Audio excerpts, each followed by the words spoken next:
So I just got through turning my first mallet. It's my first real turning project. I've messed around a little bit on the lathe, but this is really my first project on the lathe, and I wanted an oversized mallet. This has got a pretty good weight on it. I really guessed on the length of this.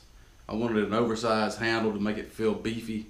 It's got a really good weight and it's solid. This is black walnut. I'll use it for a while and then maybe make another one and hang this up on the shelf and pass down to my kids.